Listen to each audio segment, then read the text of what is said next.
How to build a Blackgates Sweet Pea 5-inch gauge locomotive.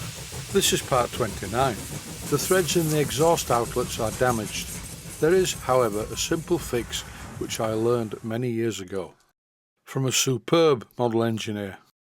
His name was Randy Blackburn, and sadly he died a couple of years ago, but in his day he was really something. The problem is the threads in the exhaust outlet in the cylinders are not very good. According to the Sweet Pea book, the threads are supposed to be 1/2 inch by 32. Personally, I think this is a bit of a fine thread, and I think also that's what's gone wrong in the past.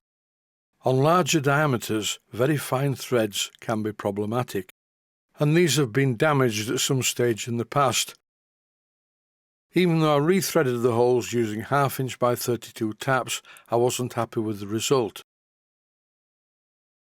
It looks to me that at some stage in the construction of this locomotive, one of these threads was damaged by rethreading it 1/2 inch by 40 threads per inch.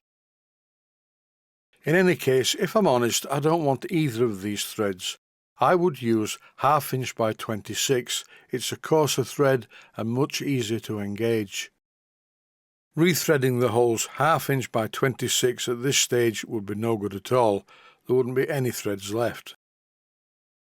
The answer is to drill out the holes, but not like this.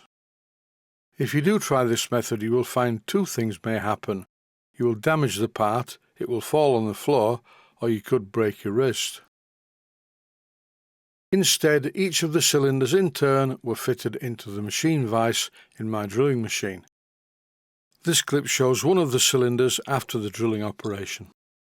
The machine vise holds the cylinder perfectly squarely.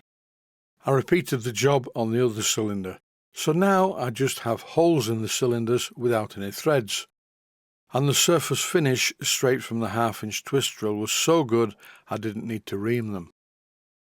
Have you guessed what I'm going to do? I'm going to fit a pair of O-rings. Both of these exhaust outlets have fittings that screw into a T-piece. You screw them into the T-piece, put them near the cylinders, then screw them out into the cylinders themselves. I've always found this to be a terrible job. It can go wrong. You can either strip the threads in the T-piece or you can strip the threads in the cylinder, which I think is what's happened here. I need to make two special fittings with a thread on one end and an O-ring on the other. The first job is to turn down this piece of hexagon bar to a diameter of 1/2 inch at one end for a distance of 1 inch. By the way, don't do this. Don't hold the ruler on the work itself, because if it catches up, it's probably going to throw it at you. Why am I using hexagon bar and not just a piece of 1/2 inch bar? Well, the answer is simple. I need a hexagon on it to tighten the part into position once it's finished. Keep watching the series, you'll figure it out. The piece of bar is now getting very close to the finished size. I do of course have to make two of these, but I'm only really going to show the operations on one. I'm using the cylinder as a plug gauge. When it fits on the end, then it's obviously right.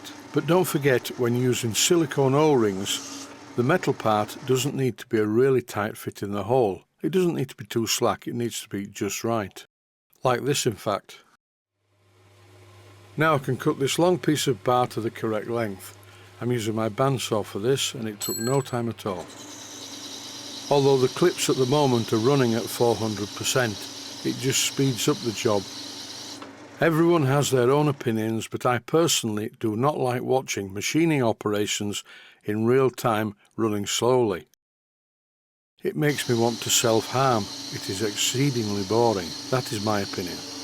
Even though I've just said I was only going to show the making of one of these fittings, this is actually the other one been machined to a depth of 1 inch on the end.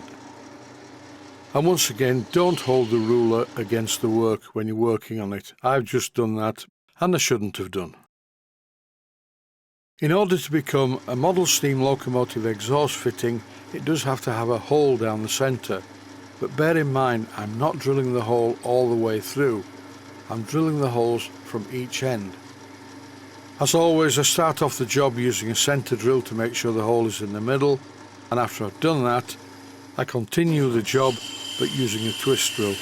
It's really very important not to go all the way through. If you do drill all the way through in one operation, you may find that the twist drill does not exit in the centre of the piece of metal. And in this case it's really important that the holes are in the centre, because I'm going to deeply groove the end of these parts to take silicone O-rings. This part that I'm making is going to have to be sawn into two, and I haven't cut it in half yet. This makes it simpler to hold in the chuck and makes it run slightly more accurately, although there is a little bit of drift, but it's not vital. This clip shows me drilling in from the other end. Centre drill first, followed by a twist drill, exactly the same as previously shown. Once I'd done that, I cut the part into two using my bandsaw.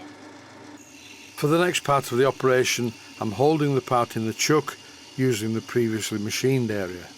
And here I'm turning the part down to ½ an inch to a finished length of 1 inch, just as before.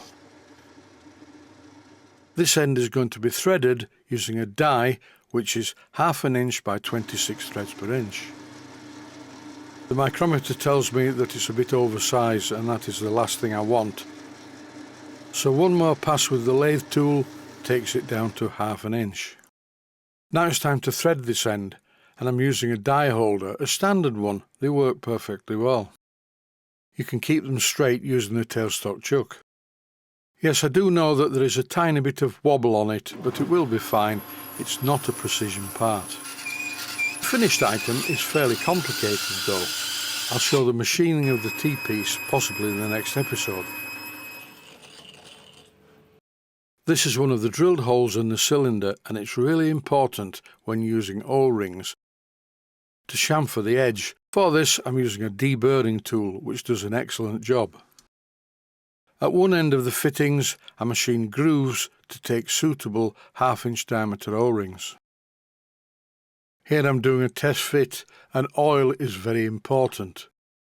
With the oil applied, the part fits perfectly. Once again, full credit for this idea must be given to my good friend, the late Randy Blackburn. This, in my opinion, is the best way to do this job. With the locomotives that I've built in the past when I was younger, I really used to hate the exhaust pipe fitting process. But now it's easy, as you will see in a forthcoming episode. Yesterday I masked off the wayshaft die blocks. Then I painted just the wayshaft using self-etch primer. 24 hours later I'm painting it with satin black paint from HMG Paints. And if I'm honest, I'm applying a little bit too much paint, but it should be okay when it dries. This HMG satin black is so great to spray, I tend to get carried away. I took the wayshaft into the main part of the workshop because I have more paint to apply to the chassis. In a previous episode I showed spraying the chassis from underneath. Now I'm showing spraying it from above, and the finish is quite good. I just wiped off some of the paint with my finger because I applied a bit too much. It's very easy to get over ambitious with this job. And here I found a piece of paint stuck to the etch primer, so I've removed that too. It's important to get an even covering, but don't try and do it in one go. Once the paint started to dry, you can overcoat. But don't go mad, you can get too much of a good thing. I'm shaking the can so I can feel how much paint's left inside the can.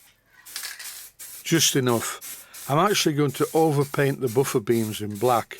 I may then overpaint them again in red. Who knows, but I've a long way to go yet before I do that. The rattle can is now almost exhausted, and the locomotive chassis is almost painted. That's it for this one. Stay safe, stay healthy. Thanks for watching, and I hope you found it useful. Please take the time to visit my Mainsteam Models website and click on the section of the website that says Video Playlists. And by doing that, you can find other videos that you may like to watch. And by using the playlists, you can actually watch the videos back to back.